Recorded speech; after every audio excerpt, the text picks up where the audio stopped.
Good day to you. This is a continuation of the book, This Is It by Dr. Joseph Murphy. This is chapter 7. I begin. Many ask the question, what shall I do after praying? What physical footsteps are necessary? If you listen to the voice within and subjectively hear the answer, which is the feeling, this is it, or that it is done, that it is finished, then you have literally heard the answer to your prayer. A prayer is a wish to which you have acceded.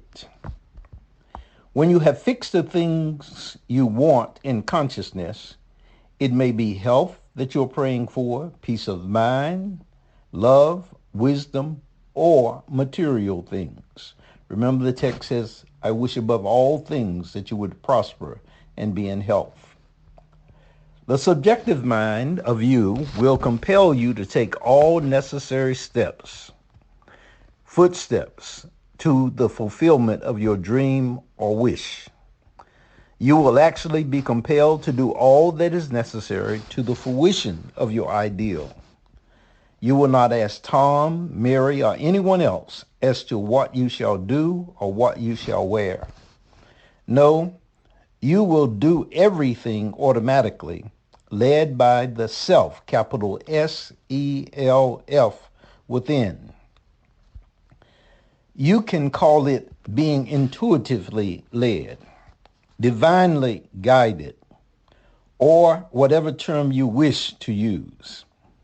It is a compelling force which, if listened to, is the divinity that shapes our ends.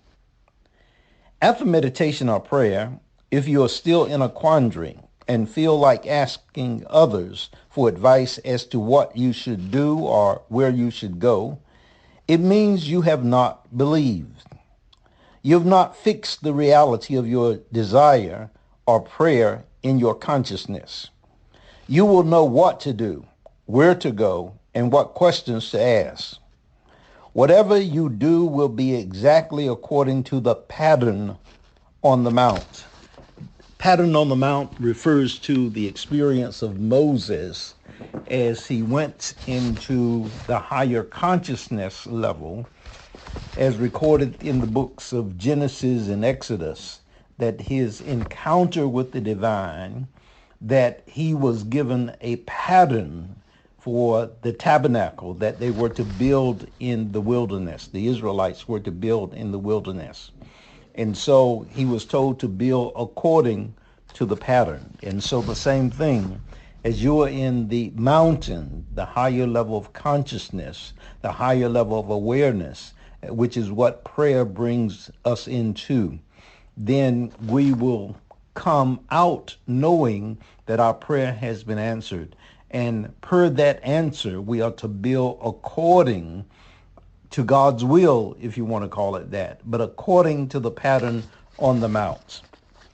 When man ascends into the mounts, a high state of consciousness, continuing reading now, and enters into the joy that would be his or would be hers if his or her ideal or dream were now realized, he has created a pattern in the mounts. The likeness and image of the pattern appears. Man, being both objective and subjective, will do whatever is objectively necessary to the fulfillment of his or her divine goal.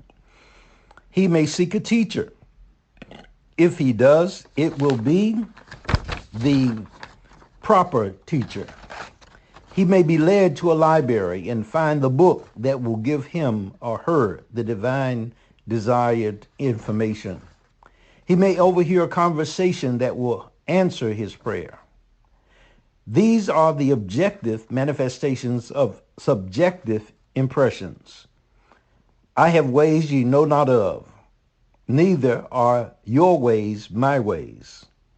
For as the heavens are higher than the earth, so are my ways higher than your ways. Isaiah 55, verses 8 through 9. His ways are past finding out. Romans 11:33.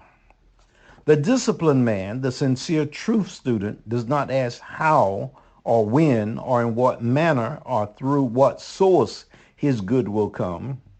When the gift appears, he instinctively and intuitively recognizes it, accepts it, and says, "Thank you, Father. Father, I thank thee that thou hast heard me, and I knew that thou hearest me always." John 11, verses 41 through 42. Many pray to God and then ask others to predict the future for them. Had they prayed believing, they would know the future. They would have prophesied for themselves. They would have had the silent inner knowing of the soul, the awareness that it is the sensation of having touched something within. Man may not be able to describe his feelings in words, as it is a subjective mood, which is the language of the soul. But he knows that he knows. How can you describe a fourth dimensional feeling in a three-dimensional language? When he perceives it objectively, he uses the King's English to describe it. This is the experience of everyone who has prayed successfully, whether on the battlefield, in the streets, or in the privacy of his home. Then it says, "Go tell no person, and shew John." Matthew 11, verse 4. John is the world. When your prayer is answered objectively, you show it to the world, and your outer senses confirm the conviction that you have entertained within. Such a person does not consult anyone as to the outcome of his wish. He knows himself what the outcome is. He is prophesied, and being the true prophet, not the false one, he knows that he never failed it. Those who are consulting strange gods as to their destiny are looking for a sign. You are told in the 12th chapter of Matthew, "There shall no sign be given to it, but the sign of the prophet Jonas." This refers to the external trinity by which all things are created. Consciousness, your ideal, and the feeling or nail that joins it. The mystic steps to be taken in all metaphysical demonstration includes consciousness, desiring, united with the thing desired and loving it. These steps you will fulfill the law and take you into the Holy of Holies. With these steps, you will fulfill the law, and it will take you into the Holy of Holies. And so this is Prayer and Force, chapter 7 of the book. This is it. And he's basically talking here about the steps that you take in order to pray so that the answer comes. What he's basically saying there is that as you pray, you reach a higher level of understanding or consciousness, as he called it, a higher level of awareness, as I would call it. And in that higher level, you see and understand a vision of that which God is about to do in, through, and as you. And you have that pattern in the mount. You have an end result that is assured to you will be brought about, will take place in this fourth dimensional. I talked about the fourth dimensional. And I was talking about this before I actually was exposed to Dr. Murphy, actually. This fourth dimension, I speak of my 4 Ds that the Spirit gave to me. The first one is desire.